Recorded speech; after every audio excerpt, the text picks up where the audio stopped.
Hello and welcome back, friends. Today I'm reacting to Starslop review Todd Edition by SsethTzeentach, and oh boy, I honestly did not expect this. Like, goddamn, Seth reviewing an actual modern popular game was not on my bingo card this year. Funnily enough, I know literally nothing about Starfield other than the basics. You fly across the planets and it's a Bethesda RPG, so you know exactly how it will feel if you played any of them. Because I was just so not interested in this game. It released during like the best year of gaming in like 10 or 15 years. And not only that, I'm literally in the middle of going through my backlog and playing like old classic games that I missed.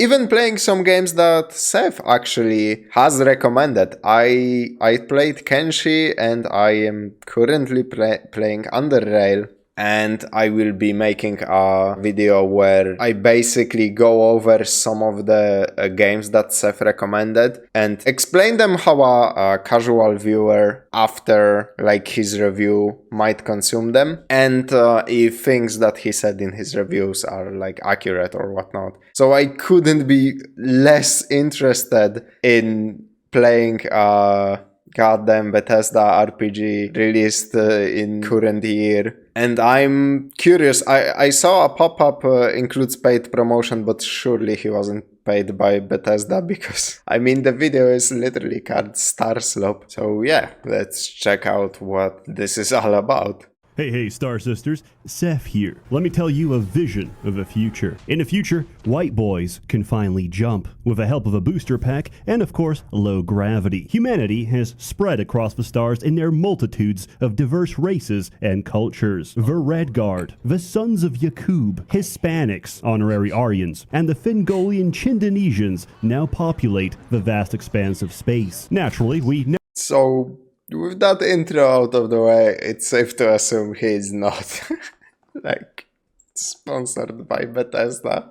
I wonder who paid this madman for an endorsement this time.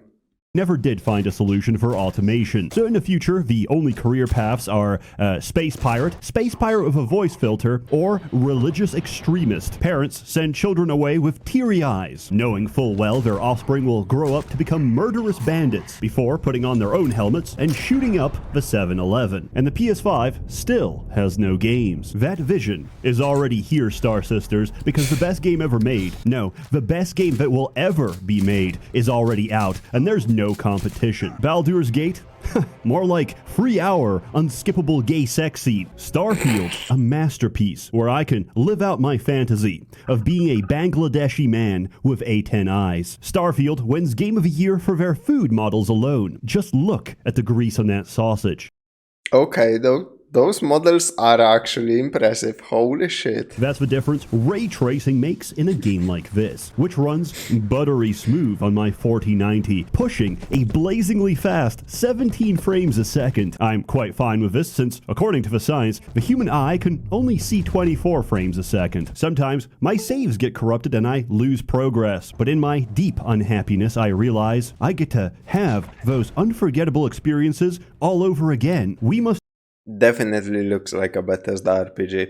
The locations he's shown so far are actually kinda pretty. imagine that we are Sisyphus, pushing the boulder forever uphill, for in the struggle we find meaning. Ask not what Todd Howard can do for you, but instead what you can do for Todd Howard. A good game has memorable characters, but an amazing game is one where you don't remember a single person at all. Starfield is to role-playing what dementia is to the elderly. And now for a word from our sponsor. The flesh is weak. I crave the strength and certainty of steel.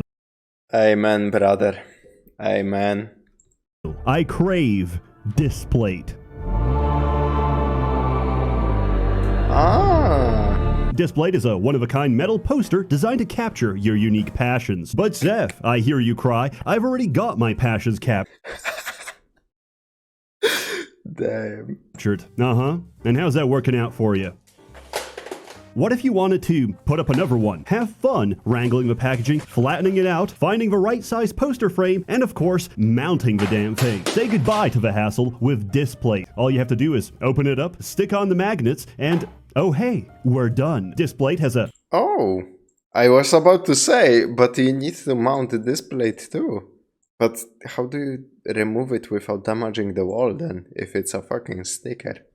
Honestly, from what I seen, these plates are pretty fucking good though. I mean, they look good at least. I wouldn't spend money on this because I'm fucking poor, but you know, there are worse things to spend money on. A vast array of high-quality, official art to choose from, and they're always expanding their collection. Check out my top picks. We've got Dark Souls, Mortal Kombat, Sonic, and of course, Skyrim, and Skyrim. In Todd, we trust. And if you're not a gamer, that's fine too. Displate has posters for every passion. Cars, ducks, Elon Musk. You want it? They've got it. Just think, you could have any one of these at your door in less than a week, and on your wall in less than a minute. Just visit displate.com/SsethTzeentach or use code Seth for up to 40% off on all designs. Personally, you'll never see me with a paper poster ever again. I'm filing for divorce, taking the kids, and using Displate for all my future wall decorating needs. The strongest skill in this game, following tradition, is Persuasion, which lets you walk away from the last fight by saying, "What if we don't?" This system works by stringing random sentences together with a cadence of a crackhead until the recipient gets visibly uncomfortable and leaves. Something that Highfleet would shamelessly steal. The true purpose of Persuasion, however, is to gaslight companions. Sarah is strongly opposed to the harm of innocent people, so appropriately, in the style of a cartel execution, I ventilate someone's cranium. She screams at me. What the hell is the matter with you? I persuade her that I'm sorry and I'm going to do better. I'm not sure there's anything you can say at this point.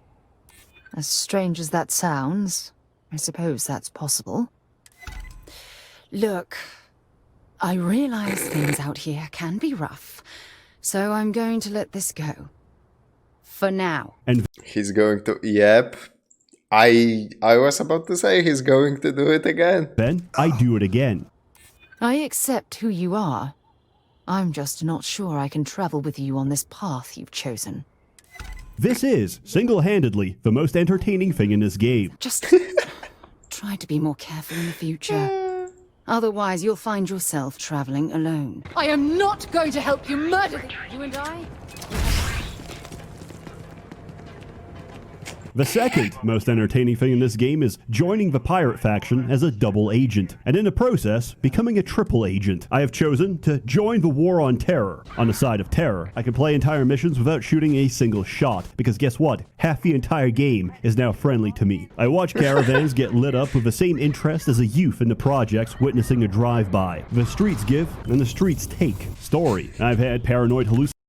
Honestly, that sounds pretty fucking good. Also, incredibly broken. That's why games like Fallout New Vegas have actually so many different factions that are out to get you. That even if you befriend some of the bandits, for example, the powder gangers, you know there are still like wild creatures and like other gangs out there that you cannot befriend. So yeah, having one faction of bandits sounds pretty fucking stupid. Obviously, I cannot tell you much about Starfield balancing this because I haven't played the game. This is literally, like, mechanically, anything from the game, I am literally finding out right now. But if there is only one faction of bandits and you can befriend them, that sounds fucking broken. With more coherence than the plot of this game. Spoiler, it's Skyrim in space. You must become Starborn to use the magical Fus Roda to kill Parthenax, who in this case is other Starborn from other universes that you must defeat to go to another universe and start New Game Plus. Multiverse theory is appealing to fans of Rick and Morty because it implies the existence of a dimension where you haven't been molested. There's copium online that there's differences between universes and no run is the same. Yes, one place in the game changes. The emissary is always whoever dies in your current run, and there's a universe where Sarah is a potted plant. Objectively, this is the best universe because she doesn't talk. Yet, I heard some people even romanced this creature. If you find such dialogue captivating, I recommend intimacy with a drywall. My favorite part of the story was attending a funeral, only to interrupt it by starting a firefight. Almost everyone involved is an essential NPC, so the shootout will never end. Question: when we have an infinite amount of universes, that means we have no consequences. Anything we do can be undone by walking through a portal. So why can't we kill essential NPCs? Why even have the setting if you're not going to make use of it? This aggravates me to no end because everyone I want... They did it again. Holy fuck. Yeah, same thing. Same thing with Fallout 3 and 4. It's so fucking dumb. If you can kill NPCs, like, program in a shitty ways for the player to get around killing literally everybody on the map. Like, I don't know, give them some fucking bad ending where, oh, you did the bad thing, everybody is dead, you're alone, and whatever. Making some NPCs just invulnerable in a game like this is such a cop-out. To shoot is a higher entity made of light. For example, there's a side quest where a 200-year-old ship from Earth, developed before the invention of a grav drive, has reached the planet resort of Paradiso. You negotiate on their behalf and are given 3 options. 1. Send every colonist to work as an indentured slave for the corporation. 2. Pay out of pocket for a grav drive and send them to bother someone else. Or 3. Eliminate the last practicing Jew in the universe. I'm not making this up. There's a colonist on board who's preserved Hebrew rabbinical teachings. And the third option is the corporation asking you to destroy the ship. What the Austrian painter started, Todd will finish. What is this quest design? You present me with 3 terrible options, and my immediate response is to shoot up the board of directors. But I can't, because I'm not allowed to, because the talent in this company has dried up and left a long time ago. But it doesn't matter, because Bethesda spits out a game every few years for their target audience. Dads. I get it. You have 2 kids, you're in your mid-30s, and you have time for exactly 3 games a year. I don't judge, we're all busy. But this game is immune to criticism because the people you're arguing with don't have that much time or investment. They see a crater, they soy pog, and then they leave. That's why if somebody defends this game, don't give them a hard time. They have it hard enough already, between beating their spouse and their children, and they still...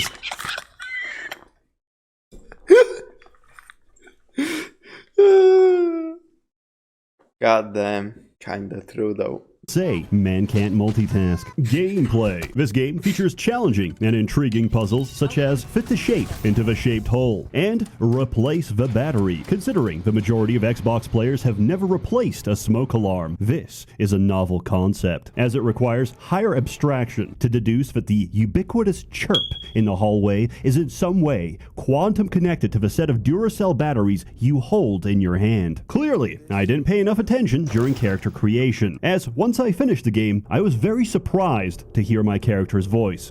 You made it. I hope you're enjoying the view.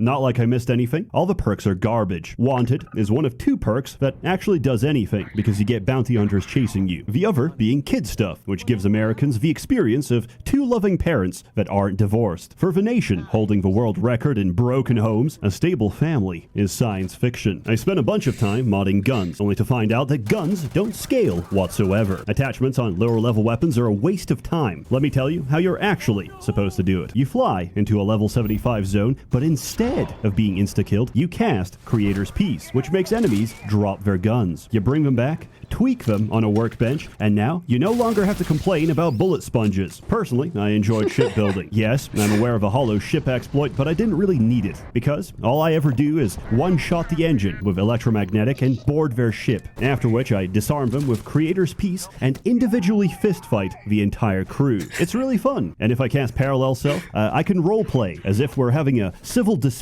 at the Bangladeshi border. I found out companions don't use... Holy shit, the hits just keep coming.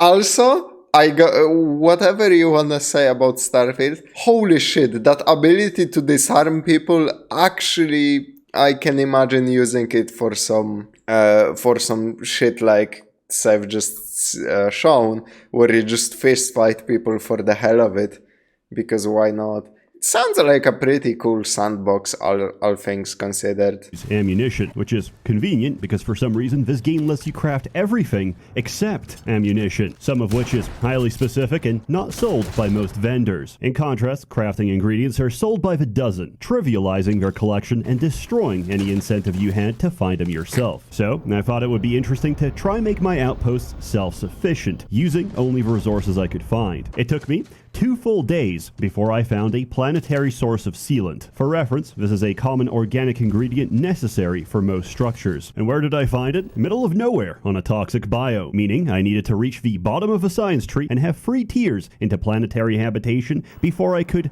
make planetary habitation. So, in case you're ever tempted to do what I did, don't. I remember once I saw a Live Leaks video of some Chinese farmers throwing pigs into an open pit and setting them on fire with kerosene. Starfield allows you to not only recreate this video, but use it for infinite experience. What I did was set up several alien breeding facilities and boxed them in. Then, I built a macro script to throw incendiary grenades at set intervals, firebombing all the cows, waiting for them to respawn, only to firebomb them again. I can leave my desk and come back several levels higher. However, Fallout 4 also exceeded at that. You could make some you could make some fucking insane settlements in Fallout 4. Keeping like all the essential NPCs in fucking 2x2 cubicles with essentially nothing around them. Weirdly enough, some Bethesda games do have that SsethTzeentach appeal, where you can, exploit the economy or create a nightmare fucking outpost like this. Outpost development is a hellish experience, and that's because the game has no system to track how much you need and what you need. Your best bet for memorizing a recipe is using pen and paper. The alternative to that is jumping across load screens, walking to the vendor, buying what you assume is enough, returning to the outpost, only to find out you're missing like 2 adhesive and need to go all the way back. This game is an exercise in how many load screens can you tolerate before choosing to end it all. No wonder nobody ever got that Steam refund. We spent 2 whole hours docking and undocking. There's a lot of these transitional animations, and it's not that they're painfully goddamn slow, it's that I can't skip them. I understand that this is a small indie company and maybe resources are stretched thin between the award-winning dialogue and the NPCs that hit you with that fluoride stare. But when the solution is so simple and obvious, you can't help but ask, what's going on at Bethesda? Despite having no access to the construction set, I was about to say there is like probably 200 mods right now on fucking Nexus that allow you to skip those animations. What the fuck? the modding community has managed to fix many of the Yo, what's that one in the bottom left corner? Oh, I think I'm in the way of it.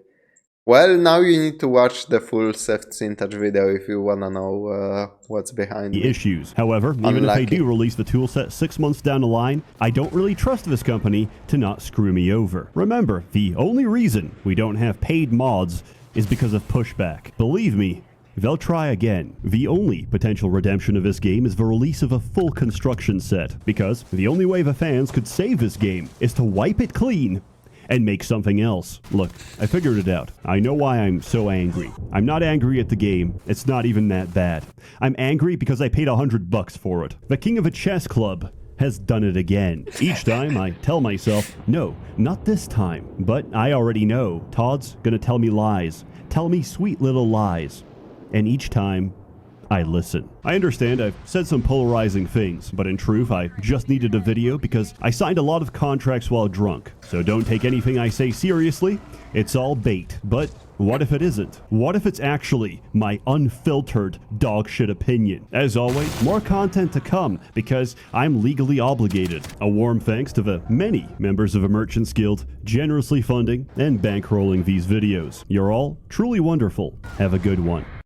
Yeah, that's what I kinda assumed, that, you know... I mean, the video is literally 12 minutes long, so, you know, it's not like a full, expansive Seth production. Those are usually, like, between 20 and 30, 40 minutes, something like that. So, but yeah, honestly, the game doesn't look that bad. I mean, that's usually what Fallout, that's usually what Bethesda games are, you know. There is always something there for it not to be complete shit, but it will never be like your favorite game ever, unless it's like the first game you have ever played, I guess. And yeah, not much to say, honestly, that's everything.